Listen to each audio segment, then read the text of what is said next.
Satoru Gojo vs Makima. Two pillars of strength stand unchallenged. One side we have Satoru Gojo, the one titled strongest sorcerer of modern era.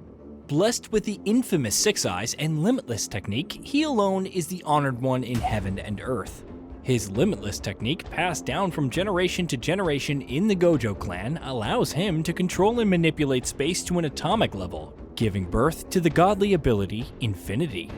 Infinity protects him from any and all attacks that target him, slowing them down to nothing. Attacks that would instantly end the lives of others can't even touch him. Then there are his techniques called Red and Blue. Using his Limitless and combining negative energy with it, Gojo creates Cursed Technique Lapse Blue. Blue is a vacuum in space, forcing the world surrounding it to fill in the empty space, attracting everything around Blue to itself, becoming a moving black hole, consuming everything in its path. Finally, the reverse curse technique, Red. When Gojo faced death for the first time, we witnessed the rise of an awakened Six Eyes user. He mastered the toughest skill for a human sorcerer, Reverse Curse Technique. With Reverse Curse Technique under his belt, Gojo gained the ability to heal any damage he received in an instant. This allowed him to keep his Infinity active constantly without damaging his brain, because he heals it constantly. He overwhelms sorcerers and curses alike with his endless cursed energy, representing the peak of Jujutsu sorcery. With Red and Blue in his arsenal, Gojo created the ultimate technique of destruction, Imaginary Technique, Hollow Purple. It's an imaginary mass that gets launched at the enemy, which pulls them in and vaporizes them at impact. It is a deadly attack when let loose, as we see Gojo use a maximum output Hollow Purple against Sukuna in their final battle, not only fatally damaging Sukuna, but also completely destroying the strongest Ten Shadows Shikigami Divine General Maharoga. The Shikigami is so strong that none of its previous users were able to tame it. Along with all that, the thing that completes him as the strongest sorcerer is his innate ability of the Six Eyes. The Six Eyes, a rare mysterious set of techniques passed down through the Gojo bloodline for generations. It's so powerful that there can't be two Six Eyes users existing at the same time. It grants the users who wield it godlike visual awareness. To Gojo, the battlefield becomes a spiderweb of possibilities to be exploited. He observes the intricate dance of his opponent's muscles and energy flows, predicting their moves before they can even think to make them. The Six Eyes grants him vision beyond sight into the fundamental building blocks of reality, like awakening a Rinnegan or Eternal Mangekyo. Gaining the full power of the legendary Six Eyes places Gojo on another level compared to common sorcerers. With these mysterious glowing eyes, he lives up to his reputation as the honored one unrivaled under the heavens.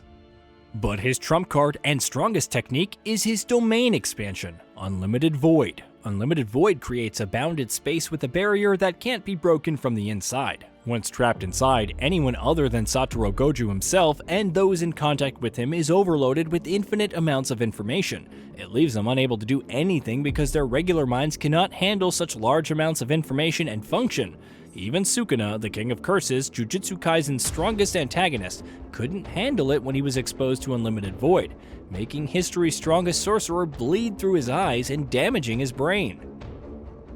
Against him stands one of the most cunningly strong opponents, Makima, the Control Devil, primal fear of domination's given form. Cold and merciless, she commands men as easily as breathing. Nations have knelt before her contracts, presidents and prime ministers, her puppets on tangled strings. Makima thinks nothing of sacrifice if it furthers her ambition. She will ruthlessly destroy your mind, forcing you to tear down all you love with your own two hands, a necessary evil by her own admission. Makima is one of the most powerful characters in the world of Chainsaw Man. As the Control Devil, she has a wide range of devastating abilities that make her feared by humans, friends, and other devils alike. Her main power is control, her ability to control anyone she considers inferior to herself. This includes humans, animals, devils, fiends, and hybrids. She's able to take complete control over their minds and bodies to make them follow her every command. Her control hijacks the five senses, flooding the target's perception with her presence. If it fails, she can manipulate subjects more subtly. Even resisting targets have their personalities changed over time into devoted pawns. Makima also has unique usage for her forced manipulation. She borrows the senses of small animals on a global scale to gain information and lead her pawns. Through rituals of human sacrifice, she crushes targets from vast distances or destroys groups in a few minutes. She can even summon her victims to her location by manifesting chains connected to her body. She has used this to channel the abilities of powerful devils like the Angel Devil, Future Devil, and Punishment Devil for her own use. Makima also has immense physical strength, as shown in her fight against a weakened Pochita. She overpowered him in hand-to-hand combat and even ripped out his heart. Her most deadly attack, though, is her force manipulation. Bang! Makima can manipulate an invisible force to crush or destroy her targets from both short and long ranges. She has used this to obliterate enemies and even seriously damage the primordial darkness devil. With just a point of her finger, she can use devastating attacks. She used this deadly attack to send Chainsaw Man to space, remarking that she wanted to see how long he could hold his breath, proving just how sadistic she is. She also has a great sense of smell, on a different level than even dogs. She remembers people by their smell, at least those she thinks are worthy of remembering. Makima has even come back from fatal wounds dozens of times due to her manipulative powers, with which she made a contract with the Japanese Prime Minister. Any lethal damage inflicted on her is transferred to a random Japanese citizen instead. This makes killing her by regular means nearly impossible, since Japan's population is over 125 million. Her combination of physical might, extreme supernatural abilities, and cunning intellect is what makes Makima one of the most dangerous entities in Chainsaw Man's world. She has outsmarted skilled devil hunters and defeated numerous powerful devils with seeming ease.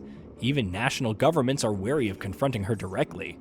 All of this is why Makima more than lives up to her fearsome reputation.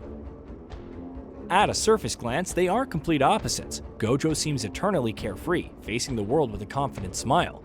Underneath simmers a honed edge.